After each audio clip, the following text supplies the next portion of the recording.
Hello and welcome to tonight's Rural Doctors broadcast. I'm Gerry Gannon. Thanks for your company. Tonight we focus on two important areas in geriatrics where GPs have a clear role in prevention and management: dementia and osteoporosis.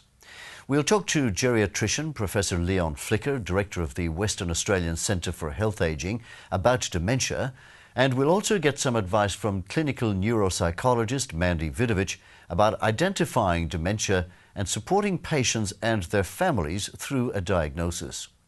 We'll also visit physiotherapist Tony Petter from Sir Charles Gardiner Hospital and the Stay on Your Feet programme as he demonstrates some simple exercises that help prevent bone loss and improve balance. But firstly, we'll join Dr. Olga Ward as she discusses osteoporosis and bone health with geriatrician and rheumatologist Dr. Charles Inderjeeth from the Sir Charles Gardiner Hospital. Charles, welcome to the program. Thank you very much, Olga. Charles, patients are often quite concerned about their risk of osteoporosis. What's the most cost-effective and easy way for us to investigate it in a country sort of setting? I think, Olga, the most important factor is to identify people who may be at higher risk. And I think things like age, for example, are important. And if they have other risk factors like steroid therapy or chronic disease, that's important as well. However, not all patients are going to have access to bone mineral density, and probably that's one of the main barriers to diagnosing osteoporosis. But other factors can be quite useful. I think firstly, asking a patient whether they've lost height, and a spinal X-ray of the thoracic and lumbar spine can be quite useful in screening patients for osteoporosis. Secondly, there are a couple of tools that are available on the net or web-based, which are quite useful in risk stratification, and you do not always require a BMD to actually make that risk analysis. Especially an assessment on the Garvan site, which looks at fracture risk calculator, is actually quite useful, and that incorporates things like gender, age, as well as falls risk, and it can give you a useful indication of what their fracture risk is. And of course, there's the FRAX as well, which is an international calculator, and you don't necessarily need to use BMD in these. Now, men are also at risk. How much are they at risk? Yes. I mean, the ratio, the proportion of females at risk is probably about 1 in 2 females over 60. Yep. And for men, it's somewhere between 1 in 3 and 1 in 4. So it's not trivial. But the other important thing is that men tend to have osteoporosis a lot later. So whilst men do not go through the menopause, they may have the equivalence of the andropause. So older men certainly should be screened. And I think certainly the PBS and the HIC currently allow us to screen any patient over 70, irrespective of gender, and that is a higher risk group. So that's probably one factor to use in making in a consideration in whether you would screen someone for osteoporosis. And men certainly would fall into that category, especially if they're over 70. Patients who are taking steroids or who have thyrotoxicosis or another medical identifiable risk factor, what age do you start screening them? I think that probably should be a requirement in patients at any age, mainly to allow you to get a baseline assessment so these patients can be followed up.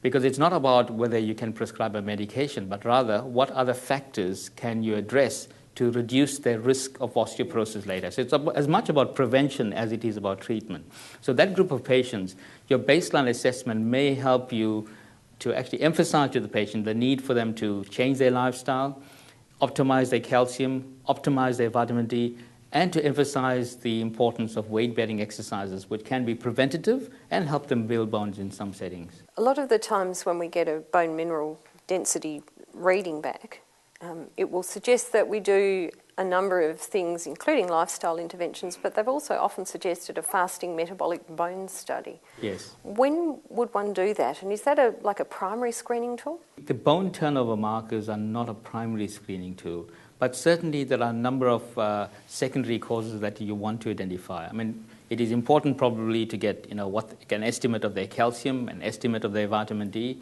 an estimate of their thyroid status, an estimate of the parathyroid status, and sometimes if you want to stratify risk or work out what their risk category is, the bone turnover markers can be an adjunct. However, it's not a requirement.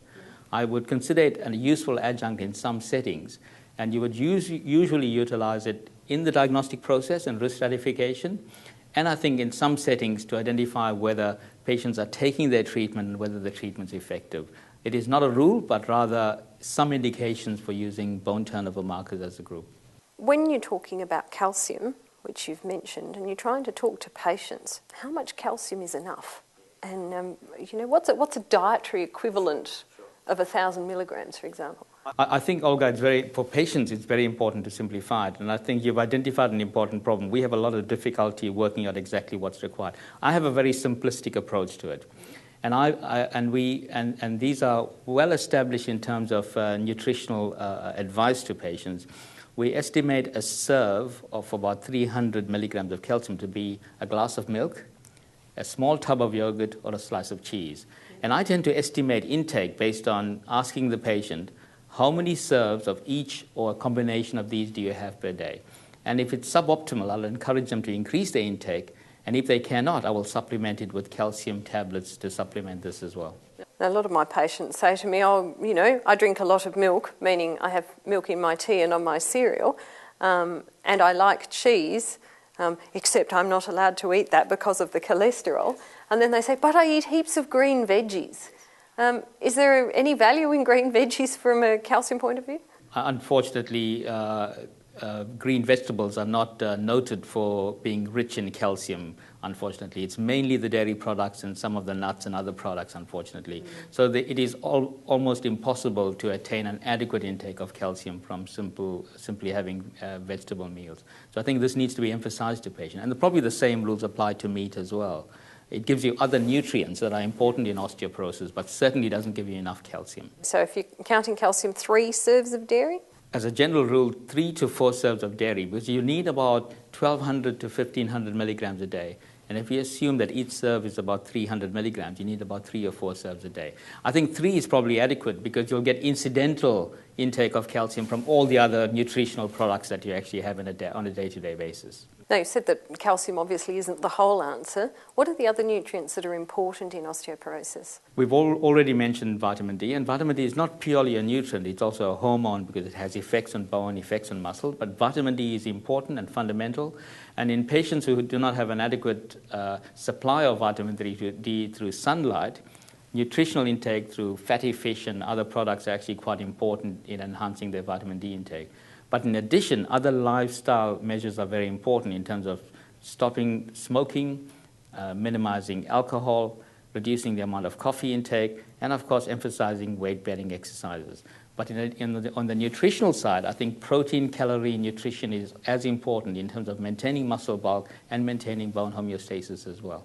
Could you just talk briefly about the role of aclaster and the bisphosphonates and when you would use either of them? I mean, the bisphosphonates have traditionally been the mainstay and gold standard in managing osteoporosis, and we're fortunate now to have newer agents emerging on the market like strontium ranulate and, of course, teriparatide, which may have some additional properties that may be beneficial. Now, I'm familiar with strontium as being something that GPs occasionally prescribe, but what was the other one?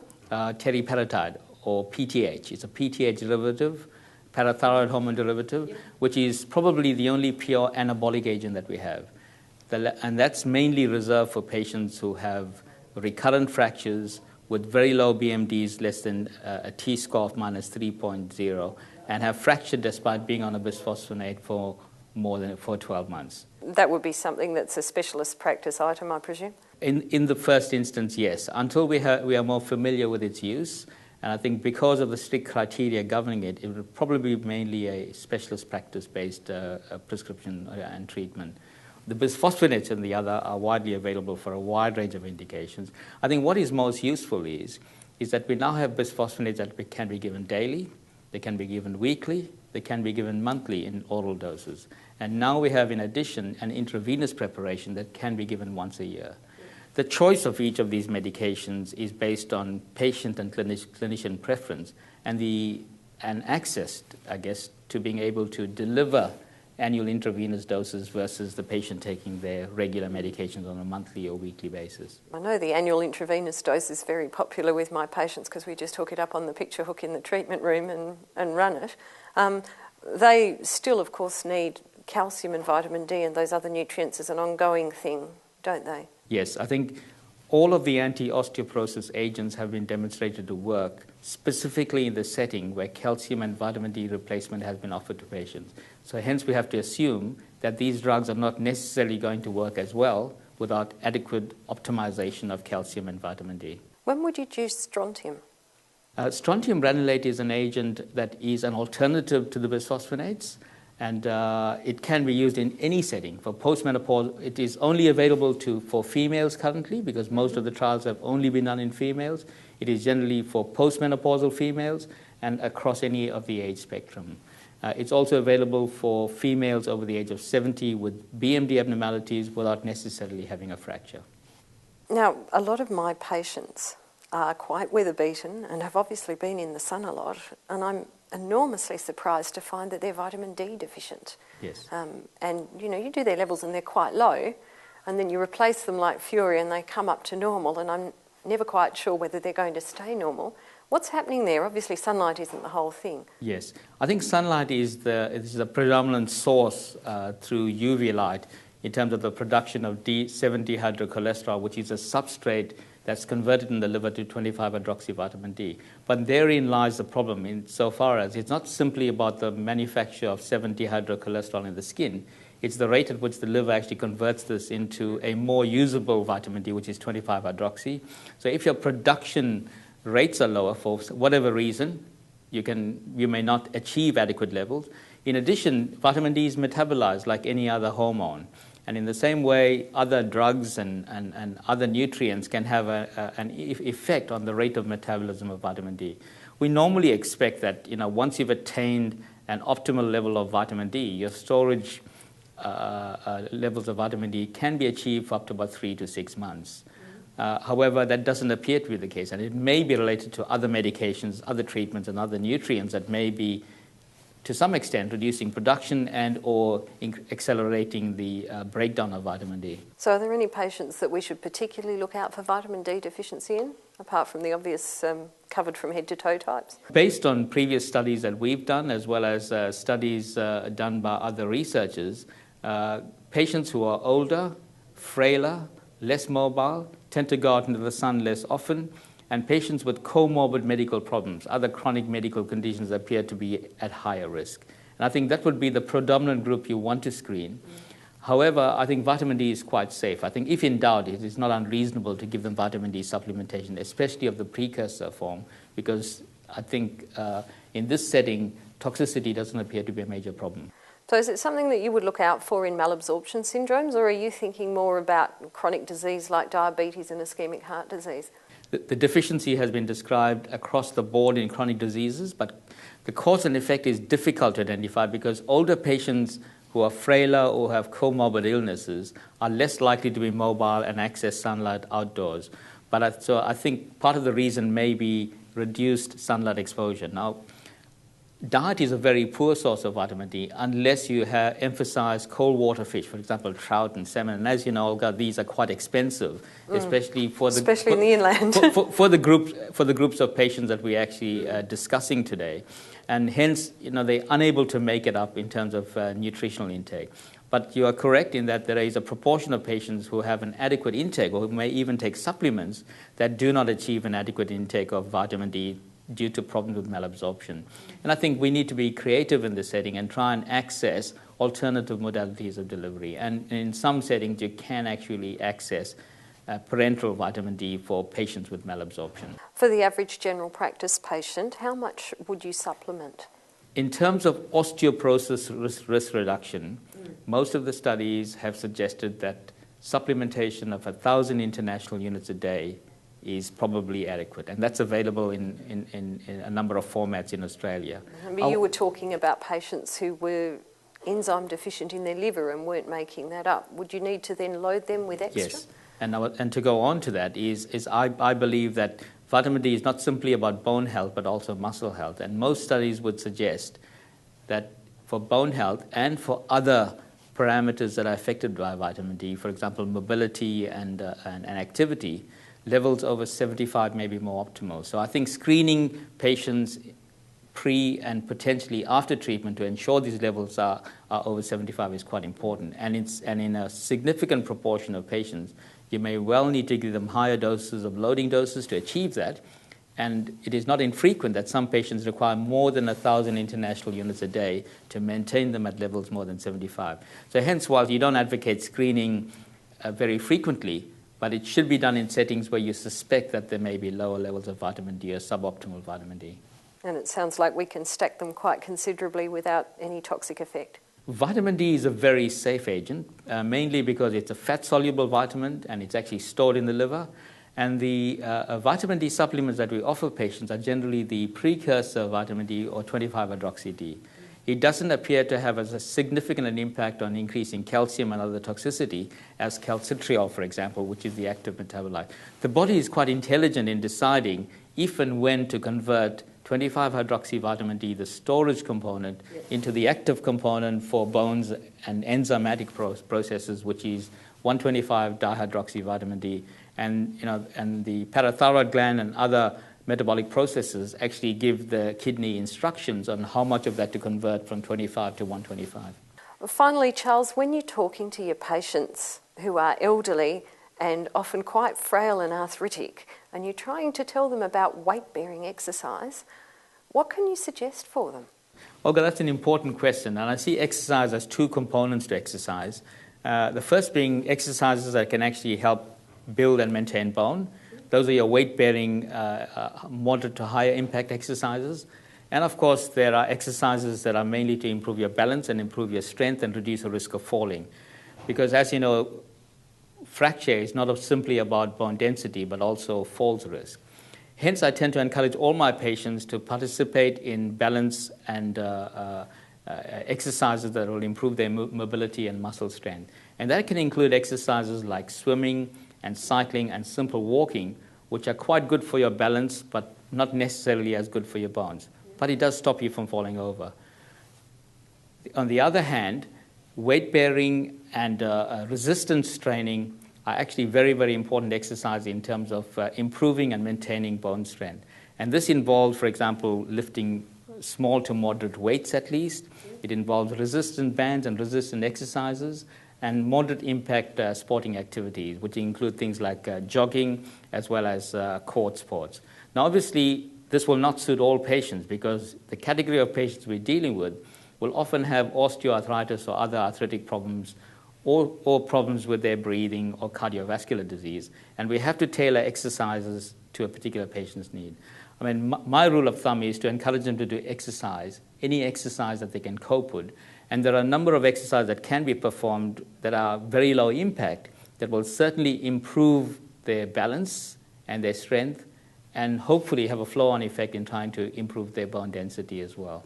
And I think there are a couple of very good articles by Maria Fiotironi Singh in the, I think it was Medicine Today from last year. And she has a group of exercises that she recommends for patients with osteoporosis, both to reduce their falls risk and, of course, to improve their bone density. So there's no single set of exercise, but a wide range of exercises. And the rule is the patient's got to enjoy the exercise itself. If they don't, they're unlikely to comply. So I think it's very, very important to try and tailor, like you do with treatments, tailor exercise to patients. As you know, trying to encourage patients in exercise is one of the most difficult things to do.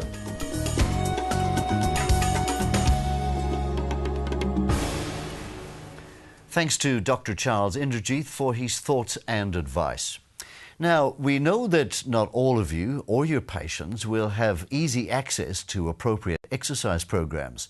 So we caught up with Tony Petter from Stay On Your Feet as he demonstrated 5 simple exercises that patients could do at home to help maintain both bone density and balance. So the first exercise that I want you to do is to strengthen the muscle in your thigh, so your quadricep muscle.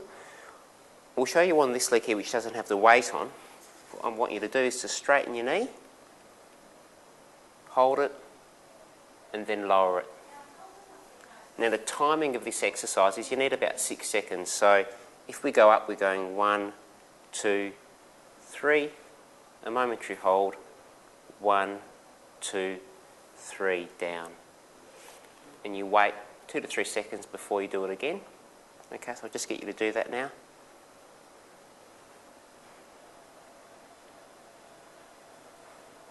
Great.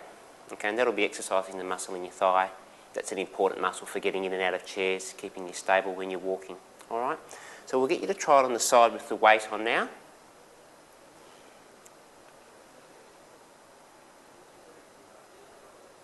Okay, so that was probably just a little bit too quick.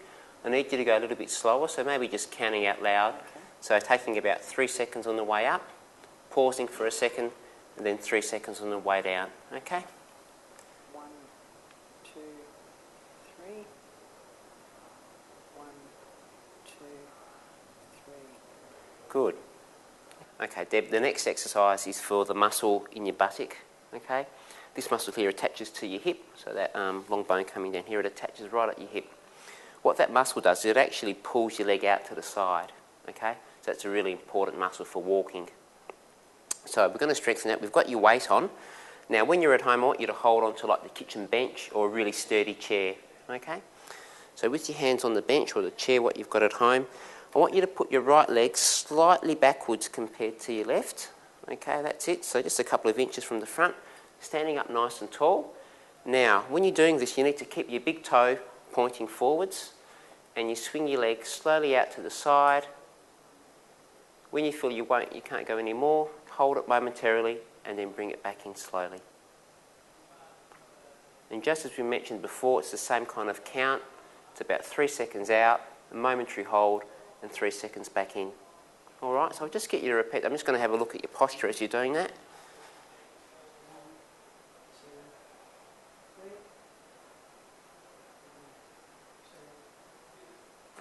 Great. So I'll just get you to repeat that again. Now, just really make sure it's very important that you don't bend your back to the opposite side when you're doing that. As soon as you feel that your trunk wants to move slightly, you know that you've gone far enough with your leg. Okay, so I'll just get you to do that once more for me. 1, 2, 3. 1, 2, 3. And you should be feeling that right through that region there. Yep, great. The next exercise we're going to do is another one for the muscles around your hip. Okay, it's a really important area. So we're going to exercise the gluteus maximus, that big buttock muscle there, okay? So it's a really important muscle for walking and standing. Okay, again, because they come around and attach to the hip bone, they're also very important in terms of your bone health. So with this exercise, what I need you to do, I'll just show you, I need you to get into a position where you're about bent at your hips, about 45 degrees, and leaning forward again on a strong chair or a kitchen bench. It's quite important when you're doing it, try to keep your head just looking forwards, not looking down, because that tends to promote a bit more curvature of the spine. By just looking forward, you have more of a natural spine position. Now with that movement, with your right leg, I'm going to get you to bring your leg back nice and straight until you feel you can't go any further, and then back down. Okay? And as you do that, as you bring it back, make sure that you don't start to bend forward. All right, so otherwise you're losing the effect. Okay, so the effect needs to be localised to the buttock muscle. So just looking sideways here, just observe your technique as you're doing that. So back you go. And then forwards. Good. Again, make sure that you stay square to the support as well, that you don't rotate. So we'll just get you to do that once more for us. And again, at that same speed, about 3 seconds up, a momentary hold, and then back down. Excellent. Okay, Deb, what we're going to do now is I'm going to show you a couple of balance exercises. The first one is one where we don't actually change position, but we're just simply standing on one leg. Now, to start with, depending on, how good your balance is, I'm going to get you to just keep your hands slightly above the support. Again, I like you to use either a chair or the kitchen bench. My preference is the kitchen bench because it's nice and stable. Keep your hands slightly above. Now, what we do with this exercise here is you stand in a normal position and you slowly lift your right leg off, just a small amount of bend at your knee, so that you're balancing on one leg. And I want you to start with your eyes open. Good, down. Okay, so you can see as soon as you lose your balance, you've got your hands there and you can put your hands down. So I'll just get you to try that again for me. Shift over. Just time you there.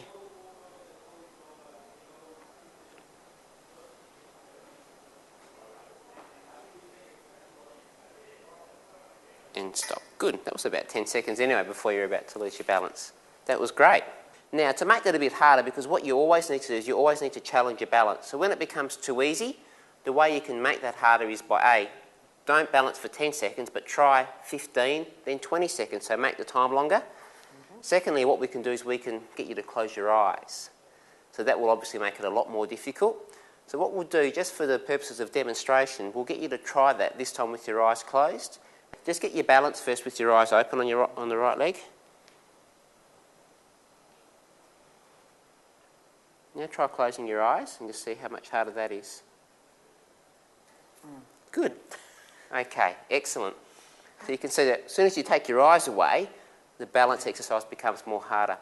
So what you'll need to do is get yourself up to at least 10, 15, 20 seconds, probably 20 seconds with your eyes open. Then you can start to work on closing your eyes. Again, if you're not feeling too confident when you first start that, make sure that somebody's around, all right? But otherwise, again, if you're close to a kitchen bench there or something, you should be right, because as soon as you start to feel a little bit wobbly, eyes open, hands down. All right? All right, Deb, the final exercise I'm going to show you is another balance exercise, but this one, it's a walking balance exercise. So, again, when you're at home, what you need to find for this one is a reasonable length of bench or support, or even like a corridor at your home. I'm not sure how big your kitchen is, but you need about 3 to 4 metres.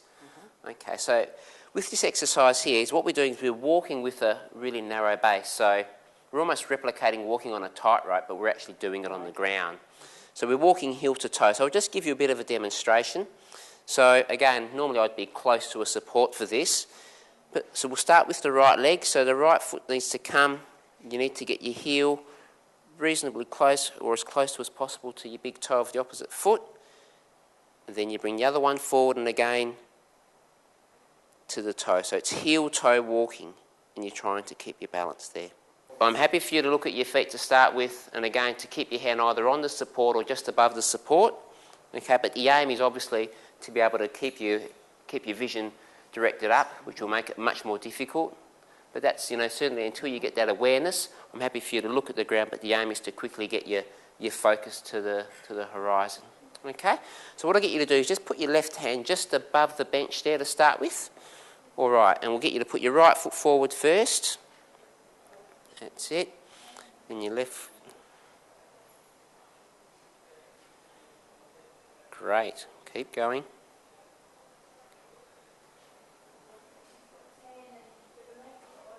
And stop. Excellent.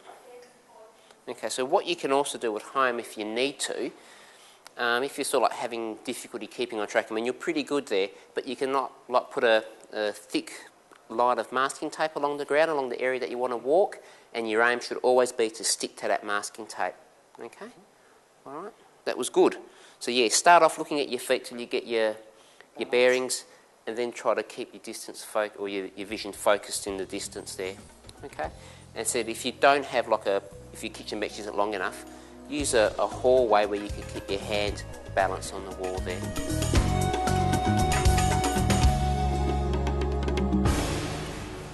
Our thanks to Tony Petter for filling in at short notice to provide that demonstration. And if you'd like further information or examples on those sorts of exercises, there are 2 publications that have been recommended to us.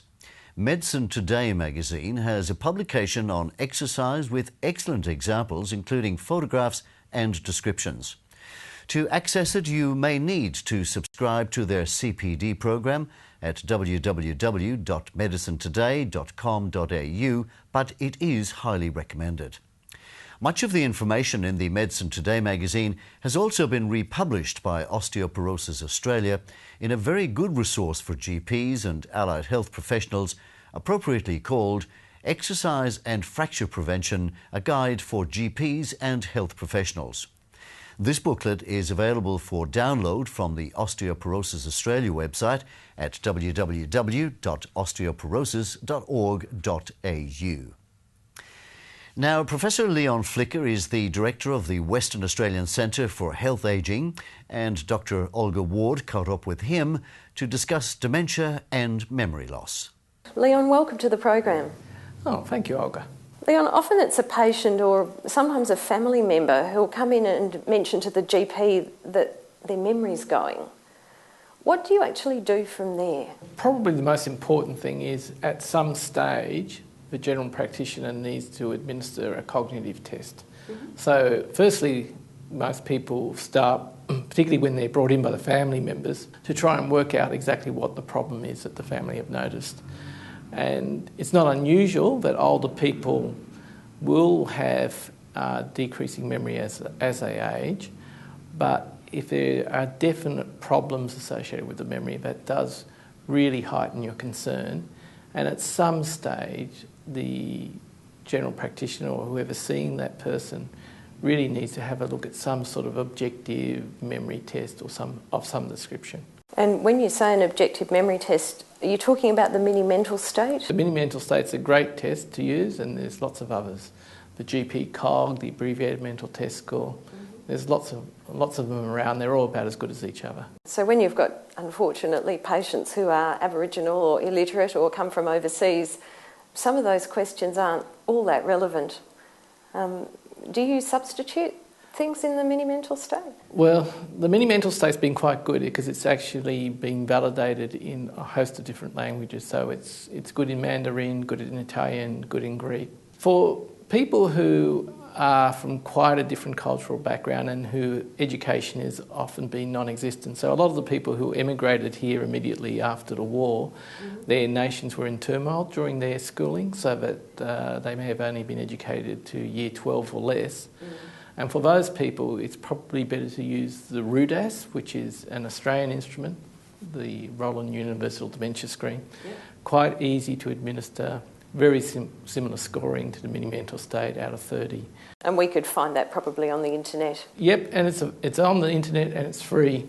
What else is involved with a very basic workup of a patient that you think might be dementing but you're not sure?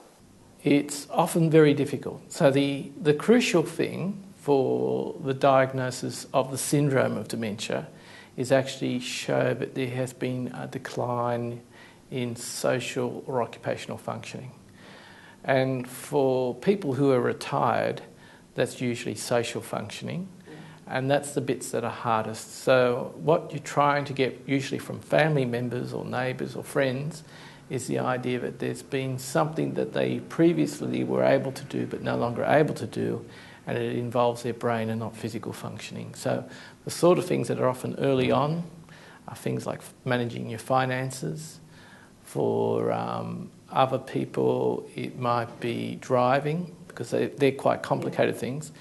Cooking is quite a complicated activity, and often people notice that the quality of the food has deteriorated because people aren't quite getting the ingredients right or the timing right. So the last patient I had was losing her edge at bridge, and that was the first sign that had come through. You're looking for cognitively draining and demanding activities. If you're trying to exclude other diseases and you just have a basic screening workup, what sort of things should we include? The screening workup is based a lot on, people always think of the blood tests and the brain scan. Yep. And they're still worthwhile doing at some stage of the condition. But when you actually look at those things that affect people that actually improve the person, the two commonest things are depression and drug side effects. Yep. So those are by far and away the commonest reasons to do something about that you should look for in people. And then we end up usually doing the full blood count, the electrolytes, the liver function test, the calcium, red cell folate, thyroid function test, and a CT brain scan. And we often find, and the vitamin levels, we often find abnormalities on those tests, but I would be fair to say hardly anybody finds that the patients actually get better when you correct those abnormalities. So they're worth doing at some stage of the condition, but the two commonest reasons that people have problems with their brain functioning, which improve when you correct them, are side effects of the drugs you're prescribing, or alternatively due to depression. Which drugs? Virtually any of the psychoactive drugs. So you're looking for anything that might be sedating, or are we looking for something more subtle than that? The sedating ones are by far and away the most important, but virtually any drug can cause increasing confusion in older people, and something to think about at some stage. Okay, so and then we're looking for those subtle things like perhaps mild hyponatremia. Does that cause a lot of confusion? In the patient or the doctor? No, sorry. Well, both really, I agree. subtle hyponatremia, often about 128 to 129 is what people see, and this is often a side effect due to the medications again. So the ones that people don't think of are usually the ACE inhibitors or the A2 antagonists, angiotensin II antagonists, and these drugs actually cause mild hyponatremia in older people, and if it's significant, it may have to be stopped because of it. Now, you were talking about getting a really good history. What happens when you've got a patient who absolutely and categorically denies that there's anything wrong with them at all, thank you? It's a very difficult problem, and it's not just general practitioners who struggle with this. This is specialists, aged care assessment teams, mental health teams. So firstly, there's an assessment of risk for the patient. So how much are they in trouble? The fact that they are refusing for any investigations or refusing to look at the problem may mean that you have no choice but to say, well, they don't want to look at the problem at this stage. It often helps to enlist the support of family members in looking at this, friends sometimes, neighbours. It may be that you just have to keep a watching brief for that time period. You don't have to do something immediately, and you can afford to wait and just watch what happens. Are they going to deteriorate a lot?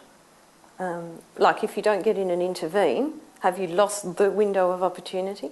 The first thing to remember is that cholinesterase inhibitors and any other medication that we have for dementia or Alzheimer's disease at this time has no effect on the progression of the disease.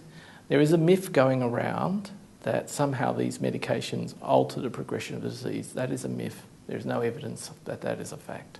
So I thought they just slowed it down. The drugs are symptomatic in their effect. So they cause an improvement for some people, and particularly noticed in some individuals who are lucky enough to get a good effect on them, but it does not slow the progression of the disease. So you haven't lost the window of opportunity. What you've lost is an opportunity to make somebody's life better if they were one of the people who are getting a response to a drug, and that's all you've lost. And I guess get a few social services in and get them well supported. Yeah. When we're diagnosing dementia, I notice that in articles about dementia, they often talk about various types of dementia, and they talk about Lewy body, and they talk about Alzheimer's, and they talk about this stepwise pattern that you see with multi-infarct. Most of my patients seem to have most of the symptoms that they list in all of the diseases. Is there any value in actually differentiating what type they've got? There's a history to this. Perhaps 30 years ago, the diagnosis was dementia or no dementia, and then it would be divided into senile and pre-senile dementia. And that said nothing about the pathology of the condition. And over many years, we found that examination of the brains after death for people who died with dementia, that most of the older people, the so-called senile dementia people, those people actually had Alzheimer's disease. About 60 to 65% of those people had Alzheimer-type pathology. The next commonest type of pathology was vascular dementia, which was either large infarcts called multi-infarct dementia or multiple small vessel disease, lacunar infarcts, or infarcts in critical parts. About 15 years ago, a condition such as Lewy body dementia was characterised. It's not clearly delineated in the current classification systems. And then there's the lesser types of dementia, frontotemporal dementia is the commonest type, but there are other types of dementia. What we've learnt in the last few years is that the single disease type of dementia, the people with dementia that is solely due to one of these diseases, is actually pretty uncommon in older people. So if you look at people in their 70s, 80s and 90s, those people often have a mixed bag of diseases. So they often have predominantly Alzheimer's disease, but they have a few lacunar infarcts, which may be contributing to their disease. A lot of my patients who are demented or dementing also appear to be a little bit depressed, even if they don't kind of come out as a formal diagnosis of depression. Is there any value at all in treating empirically for depression? It is very valuable. There's a couple of things about this. Firstly, we know that people who develop depression for the first time in late life, who are in their 60s, 70s and 80s develop depression for the first time, that they're more likely to develop dementia later on after a few years. And what we think is probably happening there is that people who are developing dementia, possibly Alzheimer's type dementia, are having an abnormality of their brain which predisposes them to depression. We also know that people with dementia, about 50 to 60% of people with that will become significantly depressed at some stage during their illness. Is this just because of their very appalling prognosis and their loss of control? There's lots of reasons. The suggestion is that they're reacting to the disease progress and what the effects on their lives. And for those people with insight, it can be extremely terrifying. So it could be just the reaction to the disease itself. It could be the disease itself. But for whatever reason, large number of people with dementia will actually develop depression at some stage during their illness. Now, the important thing is that this is treatable, and there's no need for people to be depressed and miserable as well as having dementia. So that this is a reason why we often do treat people, and they often have quite good responses to treatment. So what you're also alluding to is that for people who are quite depressed in their older years, they can be very difficult to distinguish from the cognitive problems associated with dementia. So they're often complaining about memory problems, they're often complaining about that they don't know the day of the week or the month, they seem disinterested in activities, and they seem to mimic people with dementia, the so-called pseudo-dementia. And those people are well worth treating, and not necessarily just with medications. They often, in the early stages of dementia, they often respond to cognitive training and cognitive activities as well. There's a lot of conflicting information around, and certainly our patients take a lot of supplements, and as we saw in our last program, a hell of a lot of things that are marketed that have very little evidence. A lot of my patients take ginkgo, vitamin E, fish oil, zinc, selenium. Do any of them have any effect on dementia? The evidence isn't strongly in favour of ginkgo, and so I probably wouldn't recommend it. But then if people have elected to start it themselves, I don't necessarily say that it's useless and not likely to do anything, because the evidence is mixed. But I don't think it's strong enough to actually advocate its use. What about vitamin E or fish oil? Vitamin E has again been studied reasonably well, and the evidence is probably negative. It does not seem to be effective as a supplement. It seems the observational studies that have looked at vitamin E in food seem to suggest that those people who are having vitamin E type foods are less likely to develop dementia later on, but the randomised trials of vitamin E supplements have largely been negative. One of the important things to remember about vitamin E supplements is that in high doses, the randomised control trials seem to suggest excess mortality. So they're more likely to kill you at higher doses. So on that basis, I don't recommend vitamin E at higher doses at all. I actually warn people against that. So is there anything that you'd be taking if you were dementing?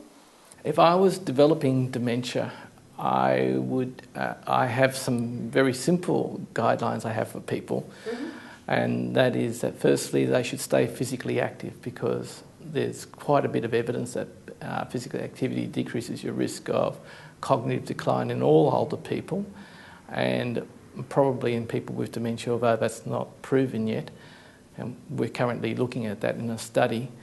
The other thing to do is to remain active cognitively, that you should engage in cognitive activities if you can, and those are basically activities that people like to do for the rest of their lives. So some people it's crosswords, some people it's computer games, some people it's bridge, some people it's chess. Whatever it is, it's got to be an activity that somebody likes doing and is prepared to do for the rest of their lives. Would you advocate them learning something new? They can learn something new if that's what they want to do, but it has to be something they want to do for the rest of their lives. That's how I couch it with people. And there's lots of things that people, we were talking before, there are lots of things that people have always wanted to do but never got round to it. Now's the time to do that, provided it's something that they're prepared to do ongoing.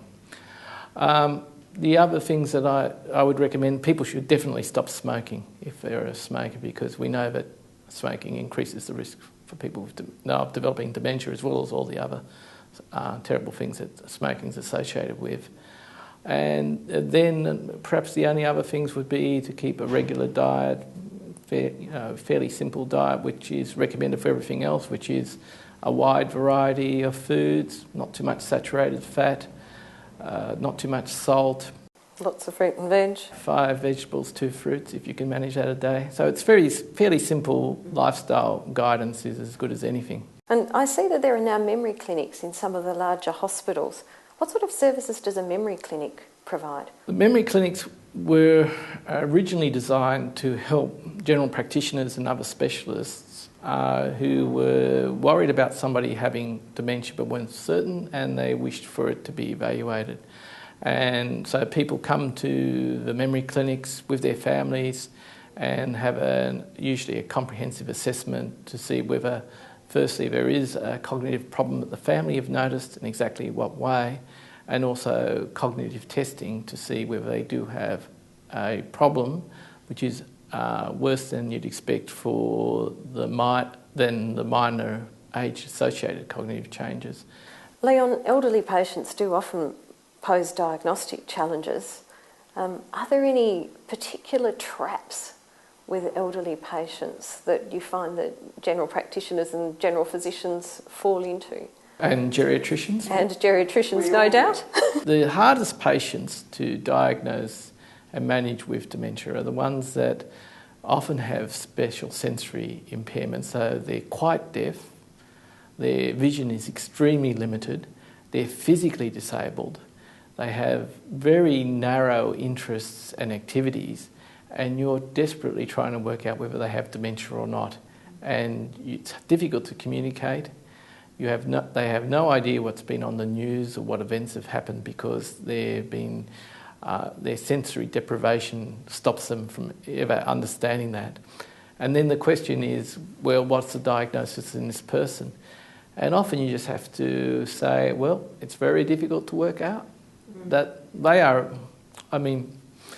having looked at many people at memory clinics for many years, they're the most difficult group, often with a second language, often with severe physical illness. So you just basically correct everything you can possibly correct, and if they don't get better, they're probably demented. They may have dementia or they may not, because one of the other things that people realise more and more nowadays is that people are very prone to delirium in this group as well. So you may be seeing people with serial episodes of delirium, and you're trying desperately to find a period when they're not actually sick with something else.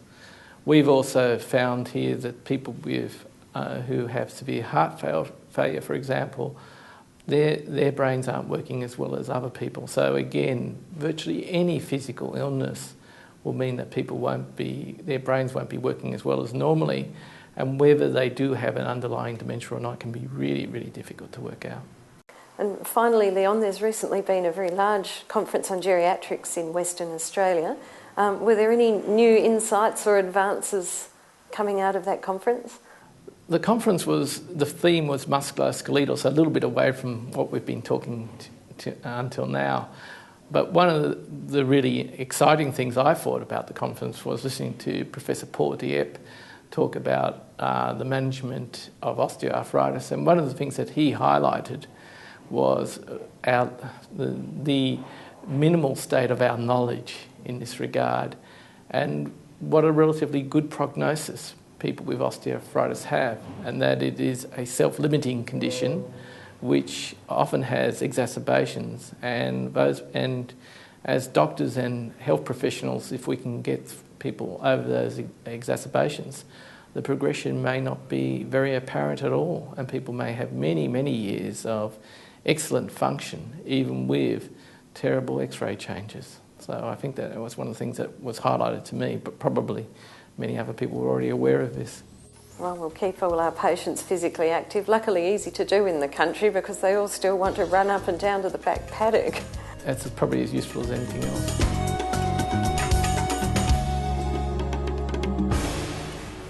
Thanks to Professor Leon Flicker for taking the time to join us on the programme. If you'd like further information on the resources he mentioned, we'll be posting links on the Rural Health West website. Now, to try to give you a better insight into the types of tools used for cognitive assessment in the diagnosis of dementia, and to discuss appropriate mental activities or exercises that could be of benefit to patients with dementia, we visited clinical neuropsychologist Mandy Vidovich. I'm going to give you some pencil and paper type tasks that I'd like you to have a try at. Some of it will be easy, some of it difficult. Just do the best you can. Let's start off with some drawing. I'd like you to try to copy these figures for me here.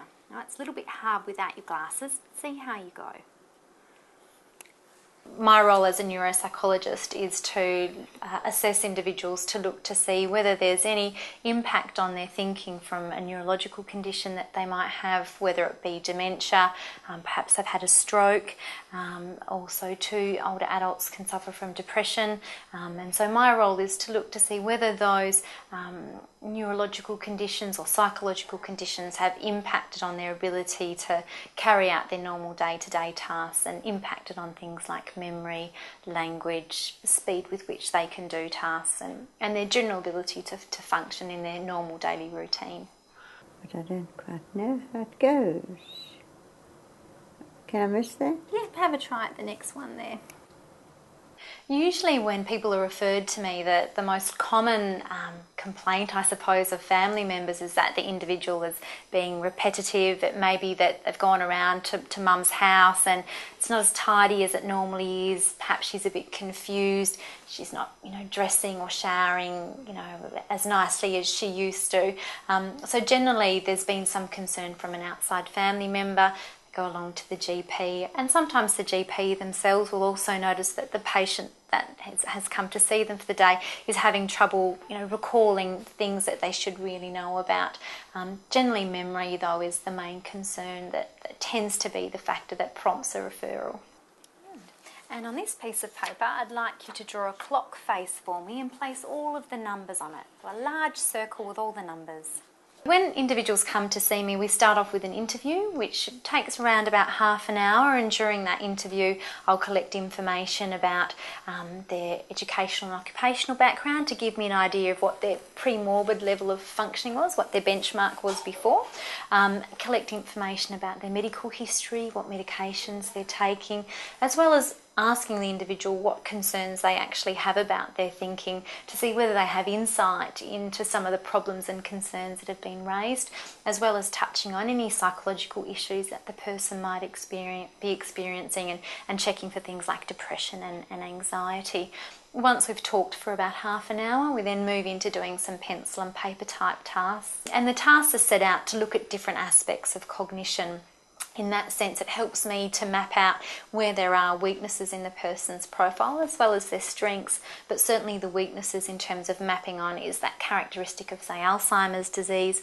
Is this person presenting with more of a subcortical or vascular type of profile? Using the interview information as well as the testing results, putting that together with any scans or any other additional medical history as well, put together a profile of what may be sort of contributing to the person's level of functioning or dysfunction, depending on what the questions might be. Okay, now set some hands at the time of 10 past 11. Most GPs will be familiar with a mini mental state examination, and basically a neuropsych assessment is kind of a more complex version of an MMSE that lasts for a lot longer. And so we'll have individuals do tasks where they have to, say, fill in a sheet with some symbols. We'll time them to see how quickly they can do that. We'll get them to do some drawing tasks so that we can look at visuospatial skills as well as their perceptual abilities, tapping into, say, the parietal lobe region. Of course, memory forms quite a core battery where we might have people try to learn a list of words over repetitive presentations, paragraph information as well, asking them to recall a story. looking to see whether the person is holding on to information over time or whether there's decay, which is what you would say expect in something like Alzheimer's disease. And the other sorts of tasks tap into more executive and language type areas. So we'll have some tasks where they have to do problem solving, planning, organisation, and then some naming and tasks that draw more heavily on their expressive abilities. The next thing that we're going to do, I'm going to ask you to tell me all the animals that you can think of. Okay? You're going to have a minute to come up with as many different animals as you can. Are you ready? Off you go. Dog, cat, bird, cow, goat, sheep. There's lots of different programs out on the market which people will be very familiar with, the brain training types of games, and it is a really strong area of scientific interest at the moment. Unfortunately, there's not a lot of good research trials which actually indicate that those sorts of programs are beneficial, certainly with individuals with dementia. There's some suggestion that by staying mentally active we can reduce our risks of developing dementia and cognitive decline as we get older. But again, that information and that research is still quite young, and there's lots of unexplained questions. But generally what we say to people is make sure you engage in novel activities, doing things that are a little bit mentally challenging for you. There's no point doing Sudoku day in, day out if you're just doing the same old Sudoku questions and they're very easy. The idea is to try to do things that are a little bit novel, and that may be that the person perhaps is going away on a trip at the end of the year, and so they might start to research the place that they're going to, learn a little bit of a new language. It may be that they take up learning a new instrument, going to the library to research family trees or things like that. So anything at all that mentally is going to engage the person is a little bit different to what they would normally do and will challenge their thinking just that little bit more than their standard crossword puzzle that they might do. Rabbit, guinea pig. And stop there. Well done. Very good.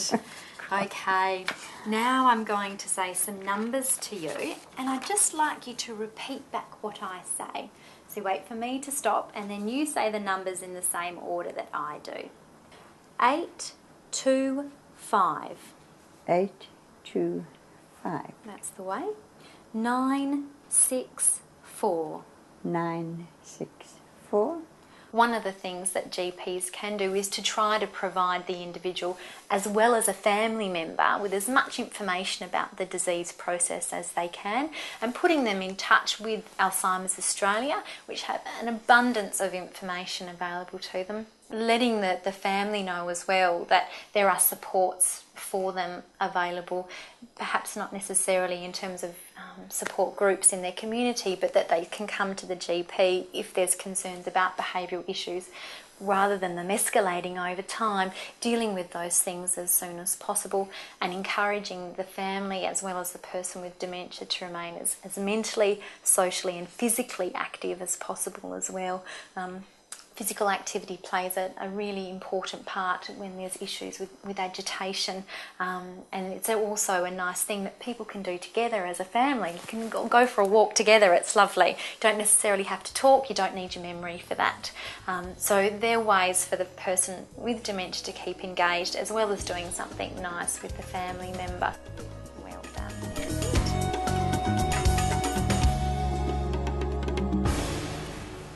Big thank you to clinical neuropsychologist Mandy Vidovich for her advice and her time. Well, that's just about it for this broadcast. Don't forget, if you'd like to review this program or any previous program, you can watch them online or download them as video or audio podcast via the Rural Health West website at www.ruralhealthwest.com.au. And please don't forget to send in your evaluation forms so you can receive your CPD points. We'll be back again on the 3rd of November with our final program of the year, which focuses on women's health. Thanks again to our guests tonight, Dr. Charles Inderjeeth, Professor Leon Flicker, Mandy Vidovich and Tony Petter. And thanks to you for joining us. I'm Gerry Gannon. Good night.